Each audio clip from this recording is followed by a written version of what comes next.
Okay, I think everybody's trickled in from the waiting room so far. Looks like we'll be an intimate group today, so lots of opportunities for interaction planned in this conversation.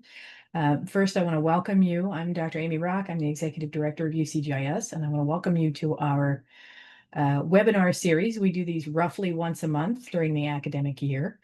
And our webinar for today is very academically, educationally focused. And so I'm going to turn it over to Dr. Peter Kedron to introduce the topic and the speaker for today. Peter? Yeah, thanks so much, Amy. Thanks everyone for attending this webinar today. We're really excited to continue to present and continue to develop our kind of ongoing project here at UCSB called the Guide to the Geographic Approach. And really what we're trying to do in this project is really develop and further develop and update our GIScience curriculum. Before we dive into all that, I think we're probably best to start with some introductions. So for those of you who don't know me, which is probably most of you, I'm Dr. Peter Kedron. I'm an associate professor of geography at University of California, Santa Barbara, and I'm an associate director of the Center for Spatial Studies and Data Science, formerly the NCGIA, formerly several other names over the years. And we're also joined today by Dr. Sarajai Sarajai, who also goes by Rose. And Rose, I'll let you introduce yourself because you'll do a better job than I would. Hi everyone. Thanks for the introduction, Peter. My name is Sarre, also known as Rose. I'm currently working as an academic coordinator for the project Guide to the Geographic Approach at the center, the Spatial Center. I just graduated from my PhD program, and I'm very excited to working with very nice people for this nice project. Thanks, Rose. Yeah, and we're here today to, again, like I said, to talk to you about this ongoing project, the Guide to Geographic Approach. Before we dive into content material, just a couple things about how we were hoping to run the webinar today. We have a number of different opportunities for sort of interaction here. We're using Zoom, right? So there's always the question and answer bubble that you guys can drop your questions into there.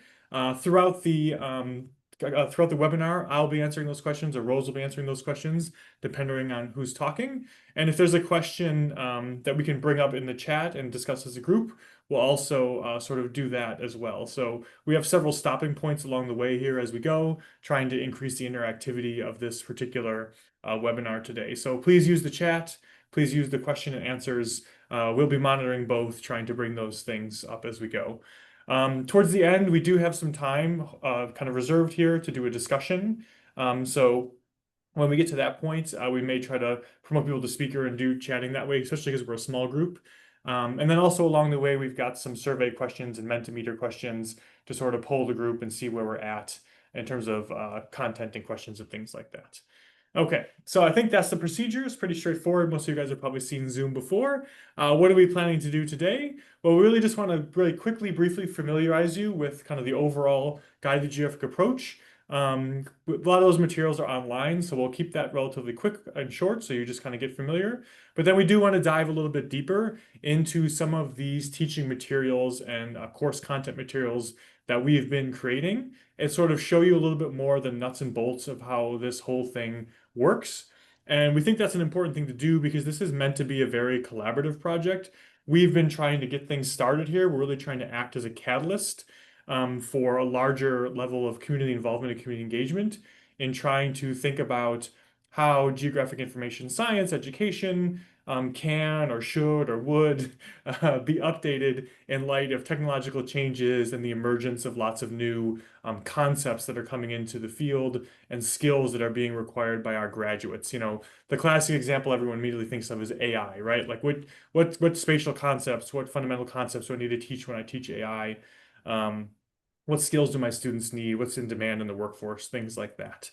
So really by the end of the session today, we're hoping to kind of just briefly familiarize you with the guide, but then also really have you sort of understand how we are constructing these things. And all of those construction procedures are recorded in templates that are fully open access, along with all of our materials that we've created are also fully open access with a Creative Commons license. So not only can you use all of our stuff, you can recombine all of our stuff in different ways. And we hope that you'll work with us or follow our initial steps here in building content that can integrate into this larger project through time as well. So that's kind of our plan for the day. As I said, please drop in questions as we go.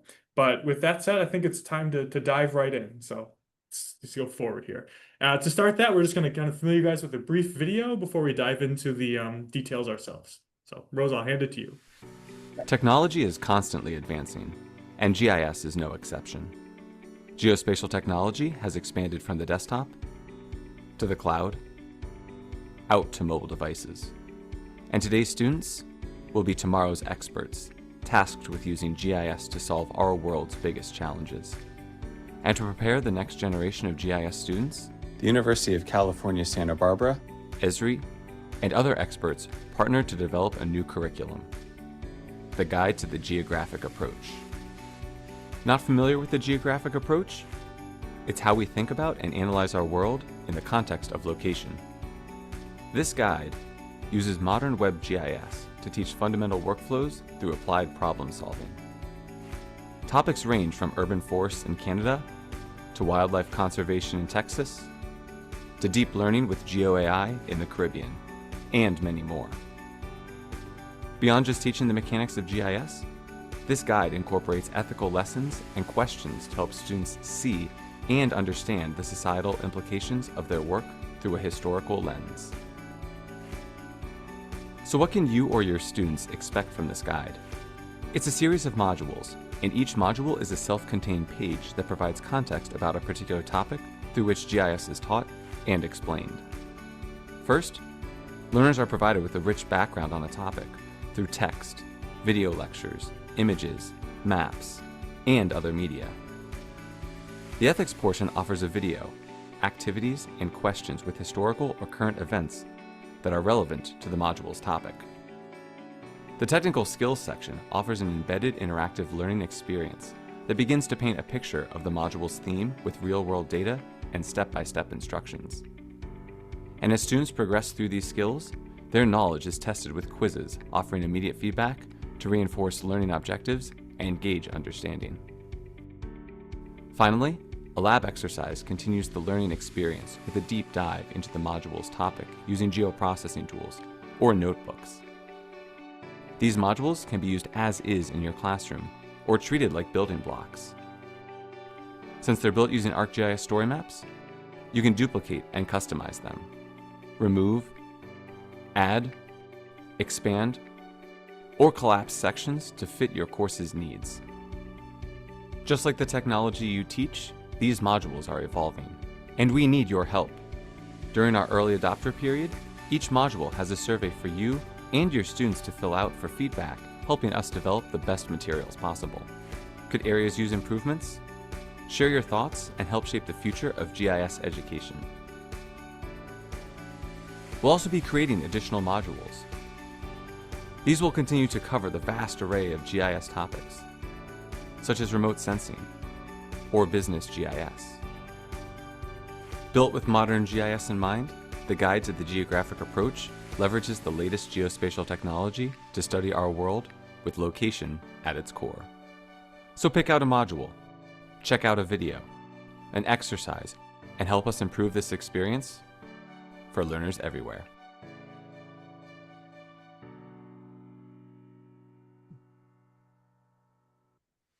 Thanks, Rose. Technology is constant. Sorry. So I think that that video gives a nice kind of quick overview for what the Guide to Geographic Approach currently contains.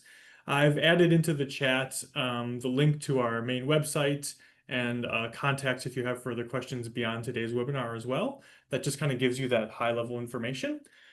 But I think kind of the things that I would emphasize coming out of that and what we're trying to build here is something that's a little bit different from your standard set of like Esri tutorials and sort of mirrors more, an applied project-oriented kind of class, where each of those modules is oriented around solving a real-world problem and has kind of your typical lecture lab components, but in a very intermixable and remixable way. And additionally, what we've done behind the scenes, which we'll show you here in a few minutes, is track all those we've broken all those individual components into their parts, and we've also tracked and mapped them back to some fundamental GIS&T competencies and skills in the body of knowledge. and also tied them to key pedagogical foundations, particularly oriented around Bloom's taxonomy, and also tied to the list of competencies that is kept by the American Association of Colleges and Universities that drive fundamental curriculum development across the United States. So we've really tried to ground this work in kind of strong pedagogical foundations at both the university level and specific to the disciplinary level. And we've also tried to make it very much remixable and recombinable. So all that is kind of tied together in our modules, which we'll show you in a few minutes. And all that can be replicated and rebuilt by anyone because we've made all of our materials fully available in terms of our templates. So next slide, Rose, please. Thanks. So I think to start off, we have a small audience, but we wanted to know a little bit what you guys are teaching, because that may focus us to talk a little bit differently about different elements. So we have this quick Mentimeter poll here. I've also just put the link directly in the chat. So we were curious what level and type of GIScience course those that are joining us today are teaching, or if you're a TA that you're TAing for, or maybe you're going to be teaching in the future if you haven't done so yet. Really, again, trying to get a sense of, we're making these materials to try to be scalable across the curriculum, and we'll show you some of the ways we're doing that mapping, but we're curious what those who've joined us today are working on. Yeah. Oh, we might have a disable in our chat, but hopefully you guys can scan that while we sort that out on the back end. Yeah. Rose, do we have some Mentimeter results? Yeah. Open it here. So, okay. So it looks like we're mainly working at the kind of more intro division level with some intermediate and some graduate as well. Okay, great. So pretty much a kind of maybe a little bit evenly across the curriculum here, but also with some graduate work. So that's very helpful to know as we kind of talk through today's materials to kind of think about, maybe we need to talk about this across the whole curriculum. And actually that works quite well, because one of the core ideas that we keep with this project that I've kind of alluded to several times is this capacity for recombination. So the metaphor that we've liked to use in the project to sort of understand the kind of impetus and the push for this whole thing is a game of Scrabble, right? When you play a game of Scrabble, you are given a series of letters somewhat at random, right? Or you just pull them, you can cheat if you get better ones. And you have these letters, and the goal is to make words by recombining the letters, and depending on the words you make, you get different levels of score, because some letters are more rare than others, and so forth and so on. And so we've kind of tried to translate this idea into the guide. We think of a module as kind of a contained unit, but the module itself has an applied lab exercise. It has some video lecture materials that teach GIS concepts. It has an ethical lesson. It has a context it has a context setting, so forth and so on. And each of those individual components, in a way, are like the letters, and they could potentially be moved into different positions in the module, but they can also be recombined across modules or blended with other materials that you have. And because all of these materials are very much open, we have tried to build the guide not only so that if you wanted to, you could take a module and use it in your class, but also you could take components of the module, recombine them and remix them with your own knowledge and skills, and really make the educational materials appropriate to your specific university, course, national, whatever context it is. Because, we know that any particular module that we create is not good for all situations, but we try to make it flexible so that it can be adapted to the situations using your expertise and knowledge. So really at the heart of this project is this idea of openness and remixing and recombination. And so we're going to kind of show you today how we've tried to build that into the project and demonstrate how you might use the materials that we've had in different ways to create new opportunities for your students. Next slide, Rose. And again, just kind of reinforce that this isn't something we're like coming up off the top of our heads with. We've done a pretty like rigorous process working with the GIScience community, trying to come up with what some of these core competencies and skills are that are either evolving with new technologies or emerging as new concepts and new technologies come together around different applied problem settings in geography, GIScience, or really the world writ large. And so this little diagram here just kind of outlines the process of how we came up with some of the lists of these different GIS skills and competencies that we're progressively trying to build into the guide. So this involves kind of a period of internal review within the Spatial Center and then external community response, cyclically going back and forth. So we did some internal review ourselves. We worked with an external group to generate a list of additional concepts and skills. We then synthesize and review that list. We then cross-referenced all of those individual skills and concepts that we've kind of developed back to the body of knowledge so we can have some core readings and things like that on those. And then we're doing a final round of independent review one more time right now with GIS experts before we kind of finalize this bundle and make it fully publicly available. Some of these have already been baked into our different materials, which Rose will show you in a minute, but we have this kind of master list behind the scenes that we're creating and updating continuously through ongoing community review and internal review. So this is very much a living project that really depends on the collaboration of the larger community, not only in terms of using and building educational materials, but also in establishing these underlying foundations as we continue to grow this project. So with that, I'll hand next slide over. And at this point, kind of the main unit of production from our project are these modules. We currently have 11 that are available, all kind of organized around specific applied real-world problems that are analyzed, solved, worked with on specific GIS concepts and skills. So these are constantly in development.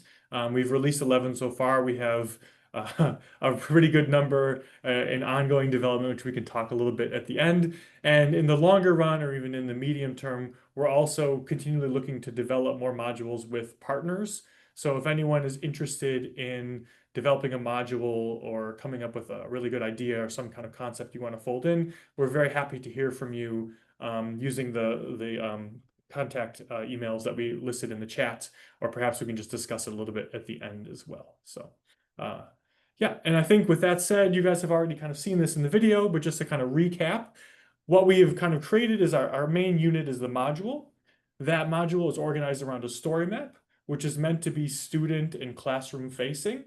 It's a pretty contained unit that has GIS background on concepts, technical skills, an ethical lesson is incorporated into each one, and those may soon be growing into having ethical case studies as well, which is a little bit deeper dive on the ethics. They have problem-based labs where students get to work on and exercise those skills. And they're all oriented around a story map that contains all of those things. That's one key element, obviously having the classroom-facing side. But we've also, as you kind of learned already, I think from me saying it several times, really given a lot of attention and focus to the instructor side as well, to all of you who may be using these materials or elaborating on them. And so behind that story map is not only every individual piece of the story map itself, which can be remixed and revised, but also a series of instructor materials that outline the competencies that go with the different skills and how they map back to those pedagogical foundations. We make available all of the video scripts that we use in these different modules, because we thought it might be awkward if, suddenly you're showing these to your students and it's a different instructor, it's not your voice. So if you wanted to, you could re-record these and substitute those things. We also make assessment questions available for those who are interested in accessing those. There are some embedded in the story map as they go as kind of learning check quizzes, but we also have a bank of questions that you could use for quizzes or test prompts, things like that. Those do exist. Everything's public except those questions. So if you wanted to use those, you would just email us and we're happy to share them with you. But we thought we would try to keep the fig leaf of having those not be publicly available so you can use them in your classes without hopefully worrying your students have seen them already. Additionally, sometimes with some of these modules, we do some pre-processing of the spatial data so that the actual stuff that's in the story map is a little bit lighter weight, so students can access it without too much trouble. However, when we do that pre-processing, we record those steps behind the scenes, And so the instructor materials have all those processing steps.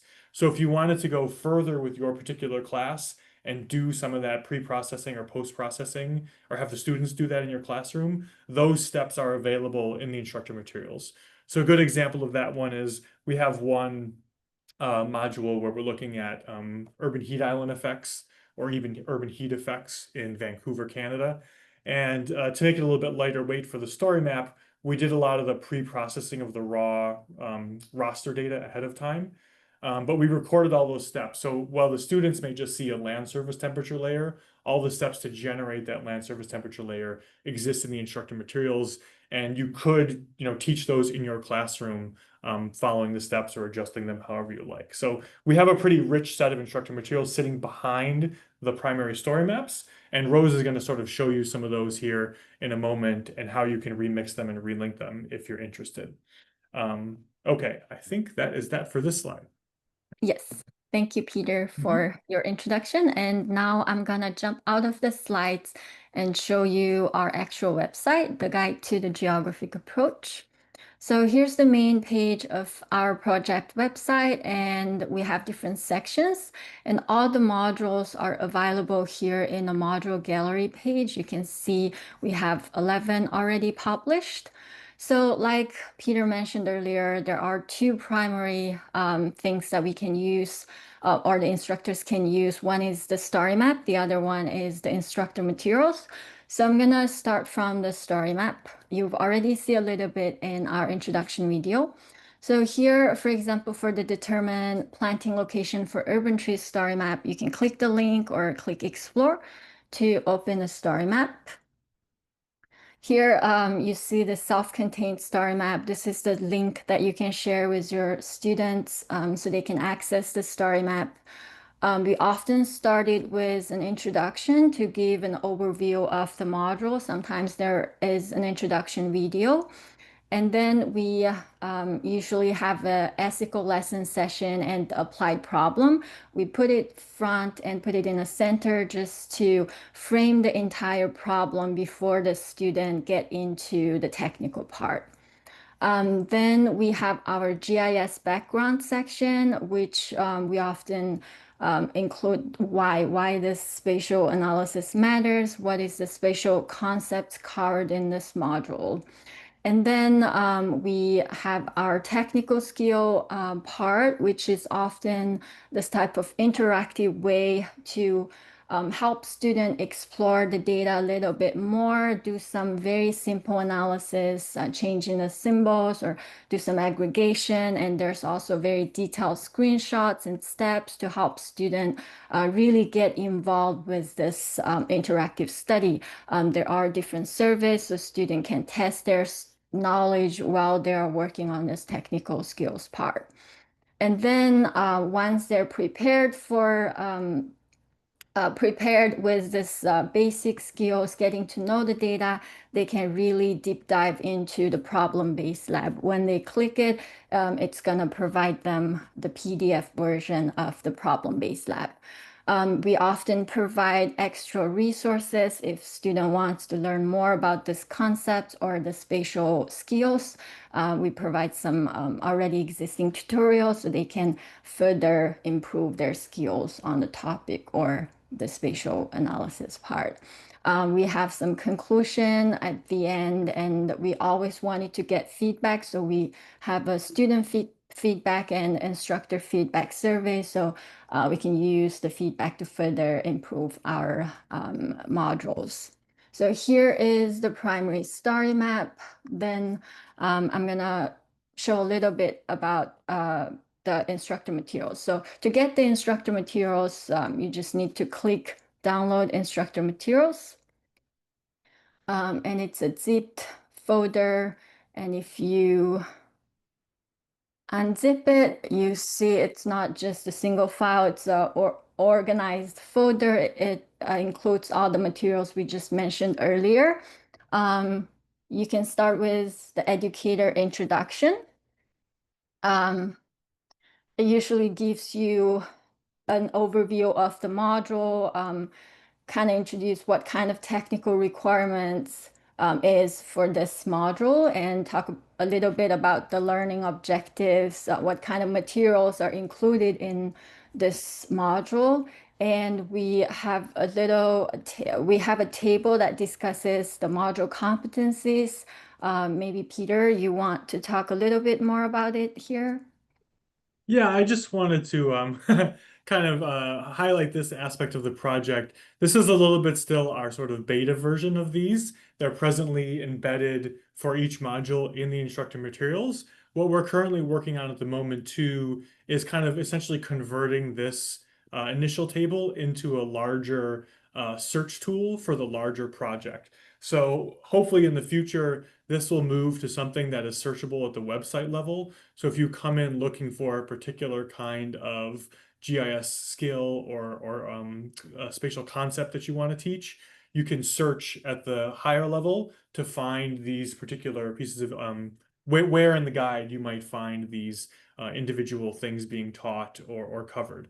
But for the moment here, this is kind of one of our main clearinghouse kind of tables. And essentially what you can see here is we've tried to identify sort of like what the core concept is in this first column, given a brief description. We then map it back to several different kind of canonical texts in GIScience, right? The first one, that GISci column, is the section of the GIS&P professional certification exam that this would relate to in terms of the concepts and the skills that are being covered.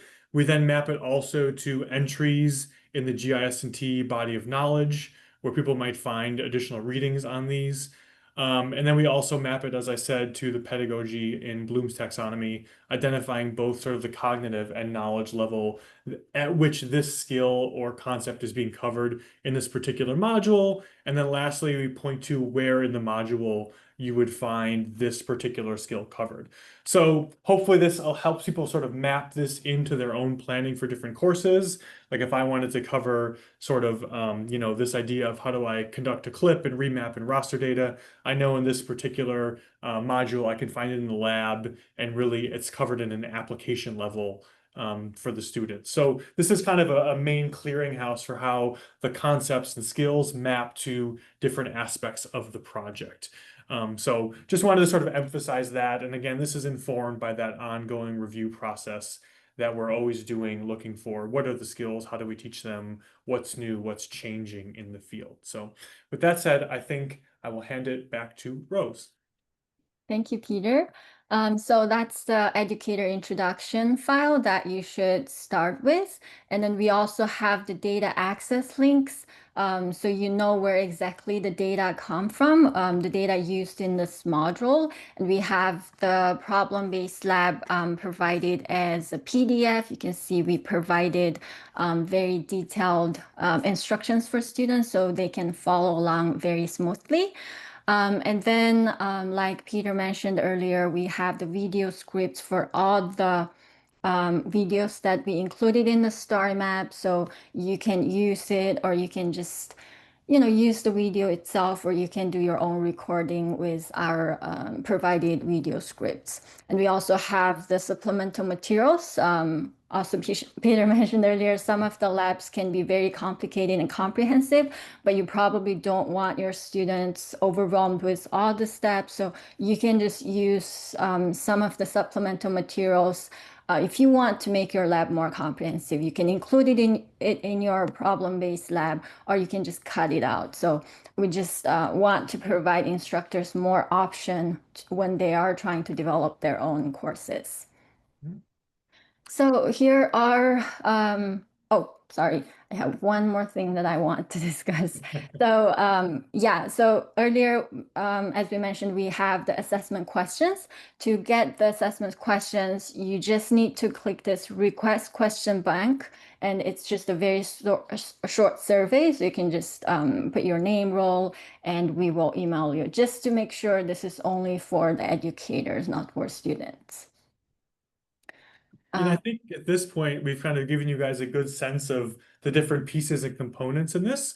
So one of the things we're really interested in is which of these modular components you think you might be likely to integrate into your existing GIS teaching, GIS education. So again, we have a Mentimeter here. You can use the QR code. I just put the link in the chat, which should be available to everyone, hopefully.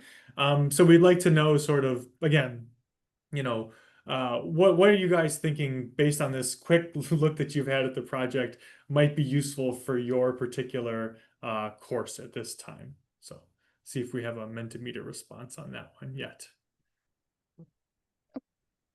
Maybe we're making that work.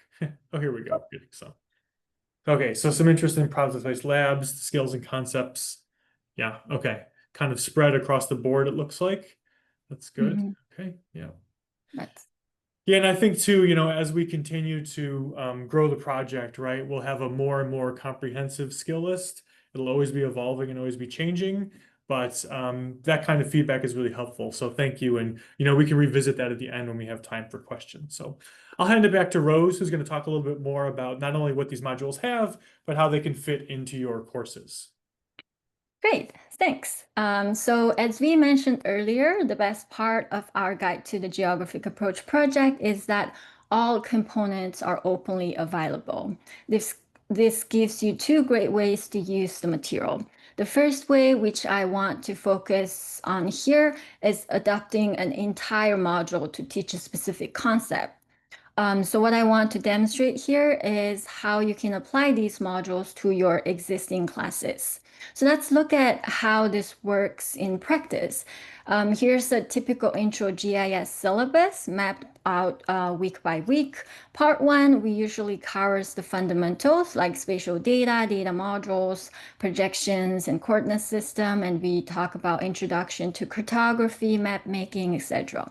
And part 2, then we move into some core geoprocessing tools like joins, spatial joins, buffers, overlays, and maybe we give a first taste of scripting or model builder. And then part 3, we often wraps up with deeper dive into vector analysis and raster analysis. And now, as you can see from the colored cells on the slide, our module plug right into the structure. They cover concepts from the foundations and coordinate system to cartography, geoprocessing, and vector raster analysis. You notice that some of the cells are a darker color. That indicates that the module is a primary fit for that concept, meaning you can use that module to directly cover that topic in your syllabus. So you can use these modules as complete prebuilt packages to deliver the core concepts in your existing course. And beyond the intro level, these modules also provide clear pathways into advanced topics like spatial analysis, geo AI, image processing, or other advanced concepts. But if you don't want to use an entire module, what if your goal is to create a new custom lesson? That's the second great ways to use our Guide to the Geographic Approach modules, mixing and matching individual components. Like we mentioned earlier, each module comes with a set of reusable pieces like technical skills, videos, ethical lessons, and problem-based lab they can pull from to create a brand new lesson tailored to your specific goals. So let's imagine an instructor wants to build a focused lesson on urban expansion, and their goal is not only study that topic, but also to introduce their students to basic raster analysis and the fundamentals of geospatial AI. So here's how they could build that lesson. First, they could start with a foundation in clear communication and equity. For this, they can draw from Module 3, Unlock Digital Cartography. They could pull the map-making tech skills, the ethical lesson on equitable maps, and the cartography creations lab. Next, to cover the time series and analysis fundamentals, they pull from our Module 4, and this would give them the lesson on basic raster analysis for change detection and a quick spatial data video and the raster analysis problem-based lab. Finally, if they want to scale the workflow and introduce some advanced method, they'd integrate pieces from Module 8, access hazards with GeoAI. From here, they could introduce a pre-trained module tech skill for object detection, lead to a discussion on the ethics of GeoAI, and use the introduction to remote sensing video to connect sensors to detectability. So you see how they have pulled just the pieces they need. After instructors identify the pieces they want to integrate, they can use the Guide to the Geographic Approach templates, which are available online at our Spatial Center e-scholarship link to build and develop their own modules, complete with video scripts, ethical lessons, and their problem-based lab. So these are the two ways that you can really use our Guide to the Geographic Approach modules to create your own classes or your own syllabus. So now we have another survey for you. What type of newer GIS related materials you would like to incorporate into your own teaching. So with that answers, we can focus more on what to develop for our next module. So if you could scan it and provide your comments, that would be really helpful. Yeah, I've posted that also in the chat as before. And again, like Rose said, we are trying to facilitate lots of remixing, and part of understanding how we might facilitate in the future is really identifying what these kind of key GIS skills and concepts that everyone's seeing sort of in the wild are, because we know that you guys are as good of a source for us as we would be. And what we've done to try to do with this particular question is give some of the kind of key things that we've been hearing in our ongoing kind of listening tour. So this is by no means an exhaustive list, as a lot of people choosing the something else category are. But we'd love to hear what that something else is also. And we have a survey following on at the end where there's some longer form text-based questions, or just one really. And we would love to have any concept list anyone's willing to share, or skills list anyone's willing to share, as we're constantly trying to sort of further incorporate that into our work. So thank you very much for sharing that. We see the AI thing always comes up really heavily, but I'm really interested in the something else category to see what everyone has to say about those. And we'll speak to that programming workflow one in a second as well. So yeah.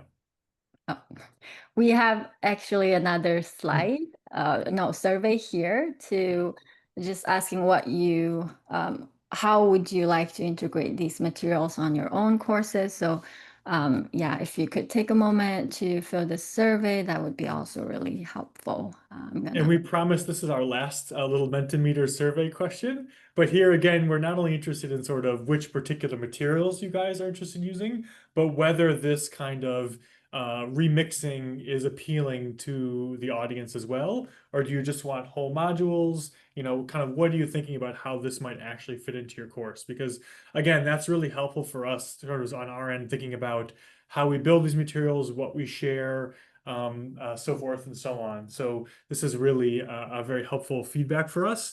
And it seems like people are really into the individual components, fitting that into an existing class that makes sense for us, right? We all have our pre-existing structures, so it's great to fit things into those.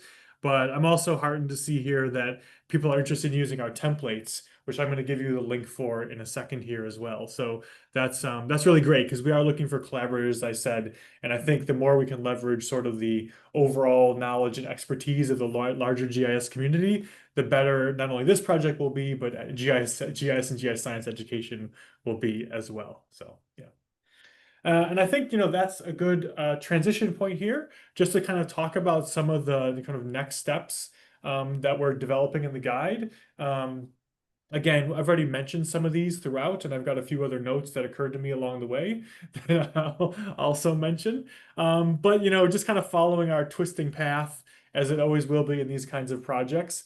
The immediate first thing that's coming is more modules and more instructor materials and all those underlying skills. So as Rose said, we've got a number of additional modules in development, both internally here at UCSB, but also with a set of external partners.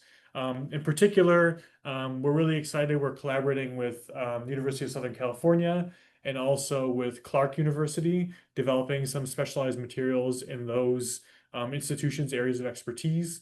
So Clark in particular is developing a series of modules related to remote sensing and image processing. And we're really excited about those because they incorporate some of this artificial intelligence elements. In particular, there's been a lot of advances in computer vision and things like that that are very much relevant to remote sensing. And additionally, that's a really exciting addition to our project because a lot of the materials we've developed so far are really based in ArcGIS Online, ArcPro. They can be adapted into other platforms as well. But the Clark group is really the ones that are really departing and going with the computational notebook approach. So that's really interesting because it kind of gives that programming element that people were mentioning. And we have some of that already in our existing modules. We have one on movement analysis that's based on a computational notebook-based approach. But with the ones that are coming out of Clark, they'll have a kind of core lab oriented around using a notebook. And I believe also not only will we do it in sort of the Esri kind of Arc environment, but we'll also do it in some other environments as well. So it won't just be in that single software environment, which is great. Within the project itself, beyond those things, what we're also doing at the moment is really trying to make this a bit more searchable. We have sort of each of the modules, like Rose shows you, has a little description and things like that, and you can easily access the instructor materials, but you do have to do a little bit of filtering within those to figure out which skills are being covered and things like that. And so we sort of recognize that as a little bit of it's not a huge barrier to entry, but it would be nicer if you guys had a top level search skill and some additional curricular maps that made it easier to connect these things. So that's some of the kind of like meta guide stuff we're working on at the moment. And so in addition to kind of trying to develop that search tool, we're also trying to give some mapping to how you might remix these things into your classes. So that's both at the module level, like Rose presented, but also potentially at the individual component level as well. So giving some similar like starter ideas more than anything on how you might use those things. And then I think the last thing that's coming your way or our way is really further work with the GIS community.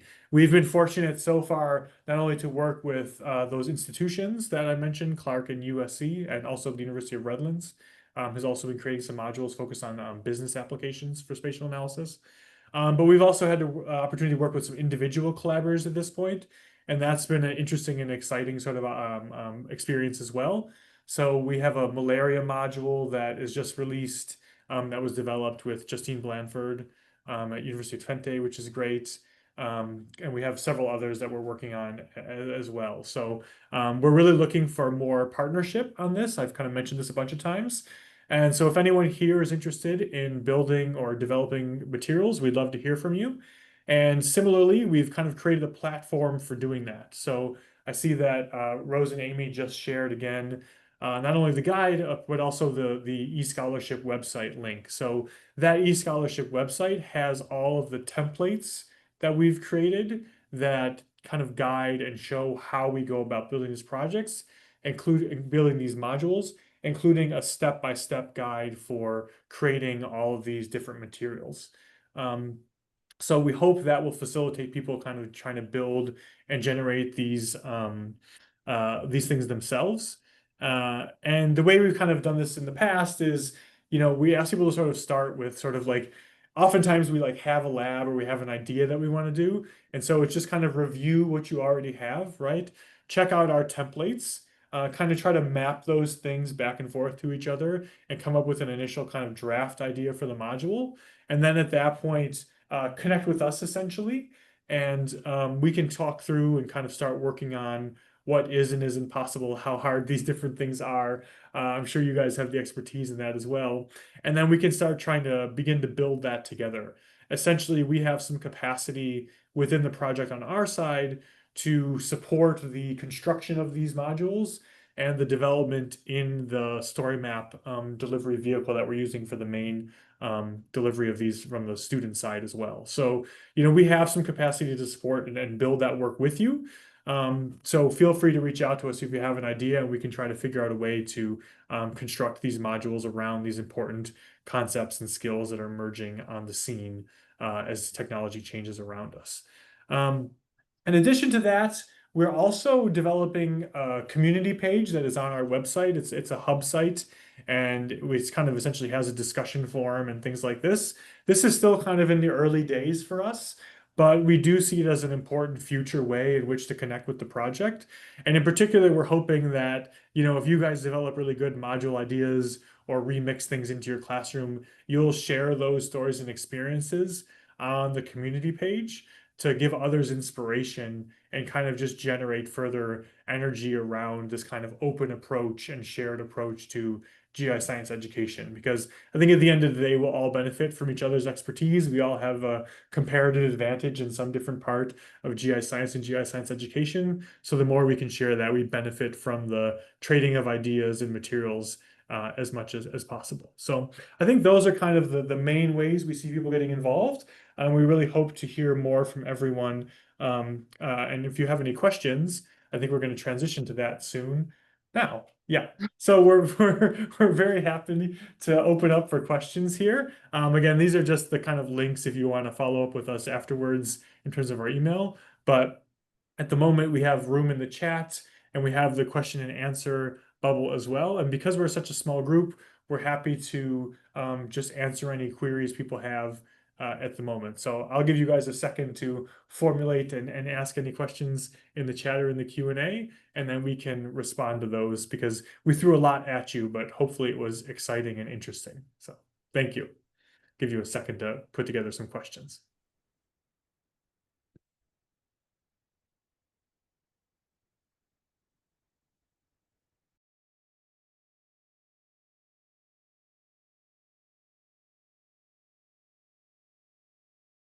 Yeah, and I just confirm that Amy just opened up the chat, so anyone can type into there, and we will see those as well. So, yeah.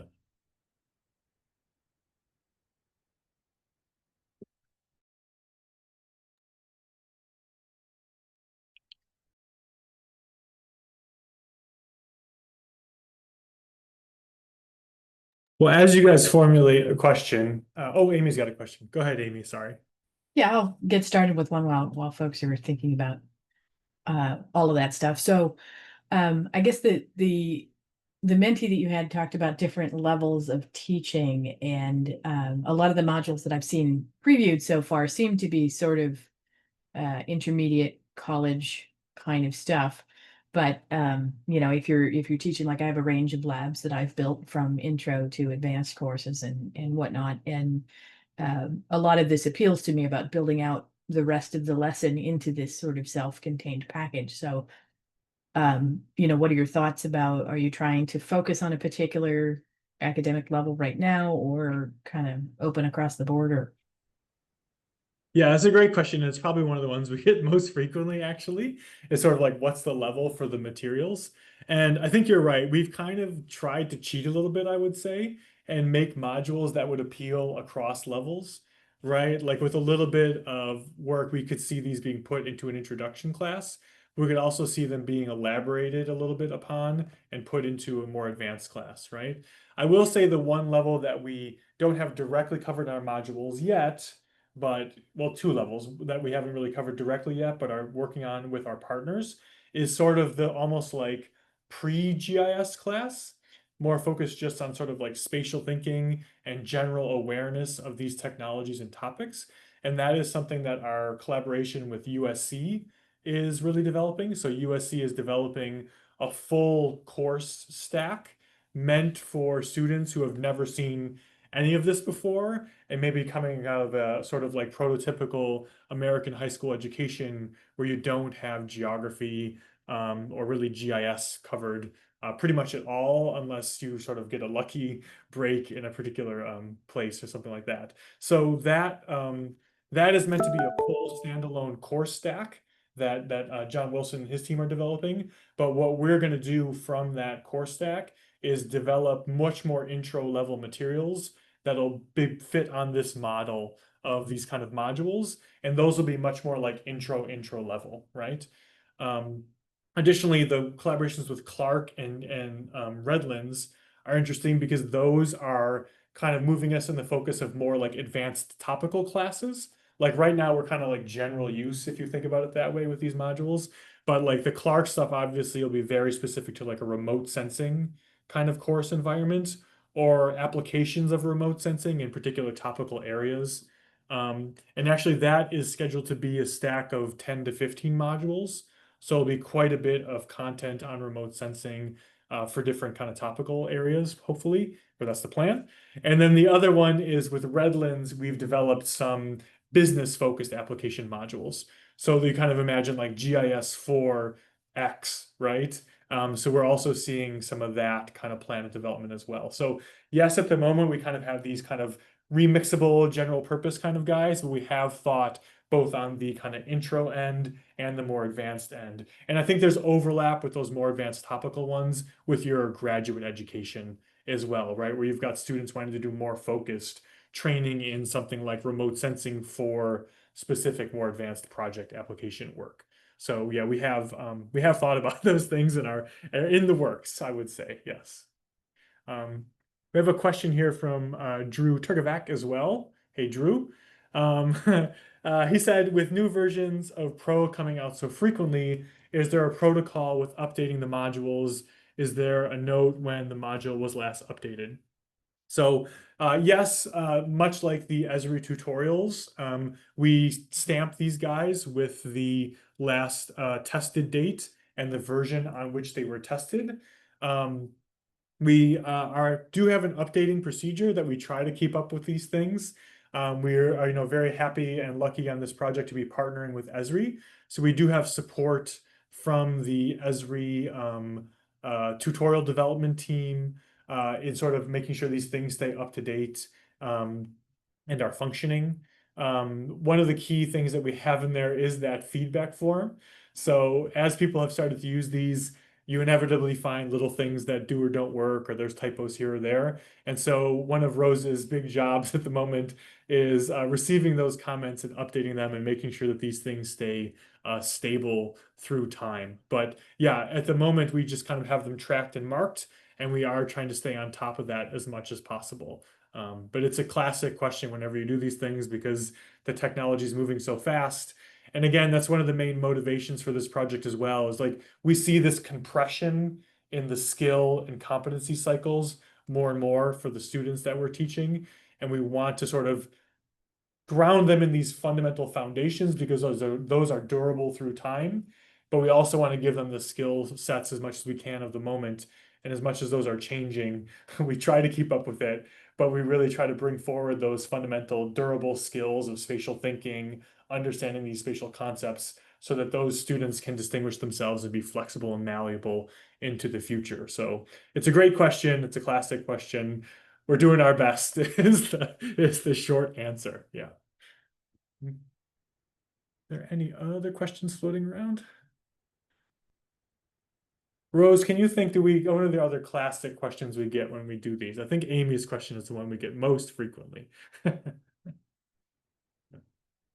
Yeah, we've been getting questions about what kind of modules are we planning to develop along the way, and just recently, we're working on a lot of modules that is related to AI, not just like geospatial AI, but also how to use AI assistant to help you do some spatial analysis, because as we have this AI assistant team has been developing. So those are the things we've been thinking about developing, and we are also developing imagery and remote sensing modules. We've been working on natural language processing, historical mapping. We have a lot of modules planned to publish soon. So yeah, we are very looking forward to hear your feedback, or if you're interested in collaborating with us, we're always looking forward to that. Yeah, and I think with that too, just to add on to what Rose is saying with the AI-ness of it all, we've been kind of scouring the literature as well, trying to figure out what are sort of the best practices or the central concepts for teaching AI. And I would say very much this is still a work in progress. So if anyone on the chat has great ideas about this, we would love to hear them. The other thing I wanted to emphasize too, which maybe we didn't give enough stress to in this particular presentation today, is really the ethical component that we've folded into this project. So we do think that is a bit of a distinguishing factor compared to some of your conventional curricular materials. We've really tried to take seriously the critique of the Week 10 ethics paper and try to fold ethics into every component of the project. We have a lesson for each one of those.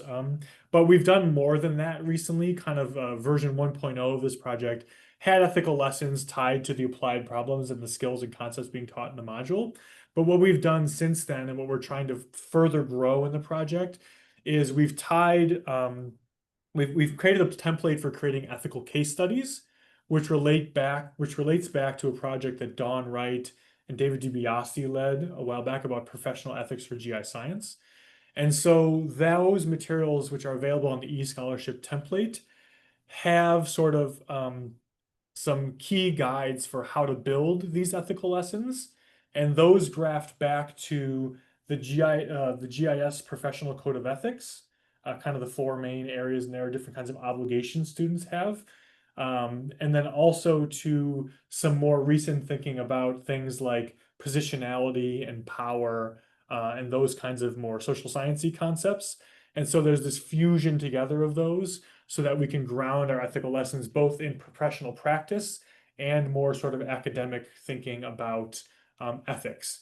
And so we have some the different template materials. We also have a template materials for creating the lessons, but we also have a sort of like prototyped worksheet that students can use to develop responses to deconstructing and thinking about those case studies. So we're currently creating a module that has several of these ethical case studies that'll be a little bit different from some of our other modules, but really hopefully foreground this ethical component in a deeper, richer way. Because the motivation for this at the end of the day was we kind of realized in version 1.0, we were kind of telling them about ethics, but they weren't really deep diving into developing their ethical reasoning skills. So the other thing these case studies have been tied to are the key educational components of learning ethical reasoning as defined by the American Association of Colleges and Universities. So this, we think, gives a much richer, deeper treatment for ethics that makes the students really get their hands dirty in grappling with these case studies and developing responses. So this is something that's really just emerging in the project. We don't have a lot of these available at the moment, but I think it is a really interesting distinguishing feature for what we're building here and worth emphasizing in this kind of forum. So again, as we go forward, we're going to keep building those, but we hope that everyone on the call here today will also be interested in building those and folding those further into your practices, because I'm sure all of you have encountered situations that we can't think of and would love to teach our students about. So, yeah. And I think with that, Amy, we're almost at time. So maybe we can give everyone 2 minutes of their day back, which is never a sad thing at the end of these webinars. But I would just like to thank everyone for taking the time for joining us today. We really like talking about this project, and we really like working with the community to keep growing it and making it stronger. So we look forward to hearing from all of you. If you guys do have time after this is done, we're going to send you guys a short survey, just kind of asking again about these competencies and skills and things that you'd like to see in the project, and if you're interested in collaborating. So we'd love to hear that feedback as well. And the last thing I'll say too is with Amy's collaboration, I think we may be planning similar webinars in the future where we'll get our hands a little bit more dirty, actually building and developing some of the materials with those on the call, which will be a little bit more interactive and directly sort of like progressively building the guide. But we have to do these landing ones first, and then we get into the really exciting nitty-gritty ones, both virtually and then probably in person as well at the UCGIS Symposium in June, which I always encourage everyone to go to because it's really one of the major meeting points for GIS and GIScience in the United States. So with that said, I'll hand it to Amy for any last words, and just thank everyone again for joining, and thank Rose for doing such a great job presenting all of our materials. Thank you all. Great. Yeah, thanks, Peter and Rose. This is always great to see where this is going, and every time I see it, more has been added to it. And I think, I agree with Drew in the chat there. The ethical component is really, I think, a lot of what sells this, right? There's a lot of, as we learn modules out there and other things, but the fact that this can be a complete drop in, talk about the spatial ramifications, talk about the ethical ramifications, and then actually do the work is really a strong component of this. So thanks everybody for attending. We do, as I mentioned, we do these webinars roughly once a month on various different topics. And Peter mentioned that we will come back to this topic again for a little deeper dive. So stay tuned if this is of interest to you and watch for those. And then also our UCGI symposium in mid-June at the University of Maryland campus, where we'll have some hands-on activities with this. So thanks again, everybody. Thanks, everyone. Thank you, Amy, for hosting. Thank you. Talk to you all soon.